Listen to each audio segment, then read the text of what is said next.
Rings of Power Season 2 is officially a disaster for Amazon Prime Video. We know they've invested $1 billion into this franchise, have committed to 5 seasons, but we'll see how fast they actually pull the plug, as we are seeing 2024 is the year woke died, and this seems to be on track with everything else failing along with it, with the new viewership numbers showing far worse than even this headline is showing right now, guys. I will get into this news and get into why this is failing in just a moment. My name's John Delarose, everybody. I am a #1 best-selling sci-fi and fantasy writer, and my fantasy series, The Adventures of Baron von Monacle, is up on Amazon. It's a 6-book series thus far, and I would love for you to come in on this. The world's very different than Tolkien. I'm not trying to play in that wheelhouse, but I've built something absolutely beautiful, and if you like good writing, good fantasy, you're going to love this series. The first 5 books are available on audio. You can check that out in the description. I'll have a link for you there.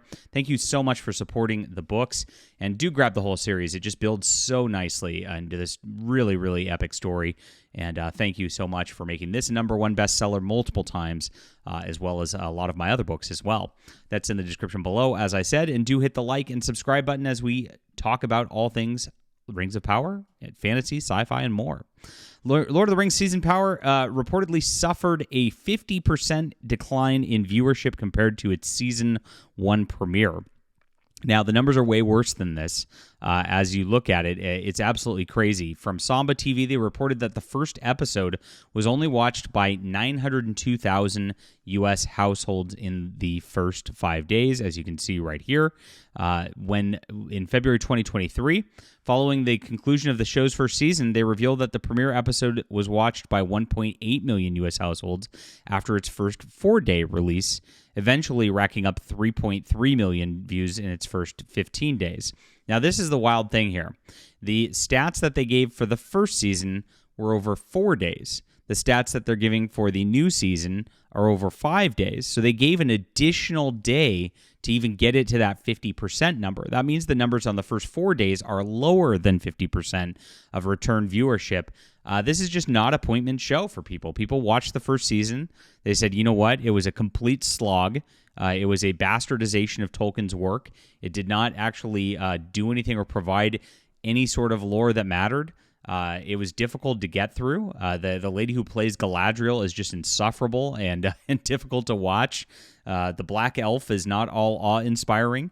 And their little identity politics games, they played with everything all the way through this, and then trying to humanize Sauron and turn him into something good is just something that is insulting to Tolkien readers. And so it didn't do well to start. I mean, 1.8 million viewers, even to start, is not enough for this $1 billion investment to really pay off for Amazon. But you have that on the next one. That's a train wreck. That is a big disaster. And there's, been 2 years for people to watch this show in between seasons and catch up on things. Nobody was really interested. They dropped 3 episodes right away to try to get all the hype going and everybody talking about things. It didn't work. The first couple of episodes were just complete slog, and the third's even worse. It just gets really bad all the way around as this goes through. What a crazy drop in ratings. This is exactly what we've seen happening across woke media, though. The Acolyte had similar ratings drops. It fell completely off the Nielsen charts at one point during the show because people just saw the first couple of episodes. They saw it was terrible. They saw it was boring, and they tuned out. So these people put in these, hack writers who want to write their own thing. They don't actually want to do honor to Tolkien. They don't want to do honor to Star Wars. They just want to have their own year zero production where they can pretend like they created something, and it just destroys the properties every single time. So Amazon, like other streamers, only provides limited data, and internally it held information even more closely than usual on the series. Of course they did, because if it got out, it's a public relations disaster. You can bet your money that if this was a huge success, they'd be sharing all that data and bragging about it everywhere, because that's what happens when you have a huge success like that. It's good marketing, it's good PR.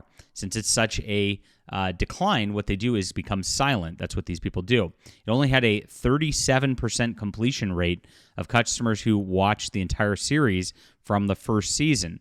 And it's tough, guys. I tried to rewatch it to get it because I was going to review the first few episodes for you and actually go over it in detail as a professional writer and point out the problems, because I know everybody likes my reviews here when I do that. But I forgot what happened in season 1 because it was so unmemorable and boring. And so I tried to start watching it. I started at the beginning of July, and I couldn't get through it. I mean, I just finished episode 6 a couple days ago, and gosh, I don't know that I'm going to be able to even watch season 2. It's really, really tough. Now, the stuff we've seen in season 2 gives a real reason for all the failures here, with their humanizing orcs. And here's Nerdrotic making fun of this scene where the orcs just want a safe place to raise their kids, be evil, and practice their own corrupted form of life in peace. Really ridiculous, this whole scene with the orcs and trying to show them as good family people under Sauron. They're just migrants, my friends, and it's so ridiculous to do such a thing. This is the kind of scene that you see in memes, people making fun of Rings of Power, making fun of the SJWs. The orc posting thing was a huge thing a few years ago because of this sort of deal, and they made the meme into reality in this show. Now, they attempted to say why they were actually doing the humanization of the orcs in this.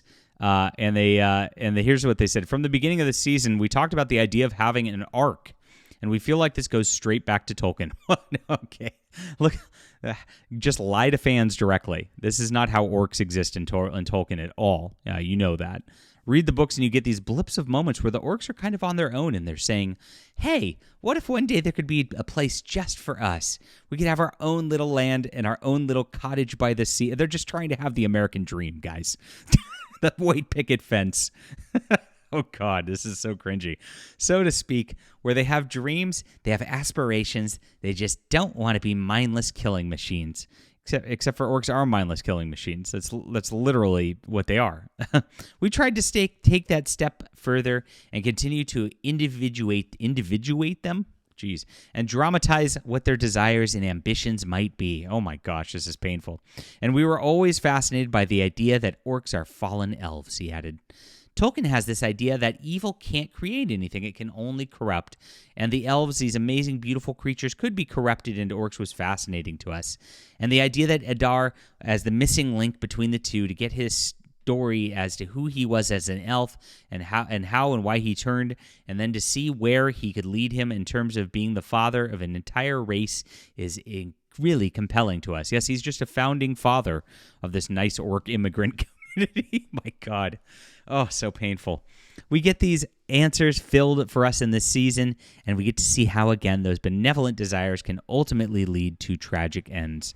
This is a complete bastardization of Tolkien in this entire thing, and you can see this as they talk about this. Villains are motivated by things in their own heads that make them think they're the hero of their own story, and that can make for really compelling drama. And so the orcs, who have dimension, who have things they really care about, benefits the stories of our mind. You can tell they're writing this as a modern story for modern audiences as the way they talk about this, because that's not the way Tolkien envisioned things whatsoever. Tolkien wrote a world where evil was evil. It was very black and white. It was not a shades of gray sort of situation. Good is good.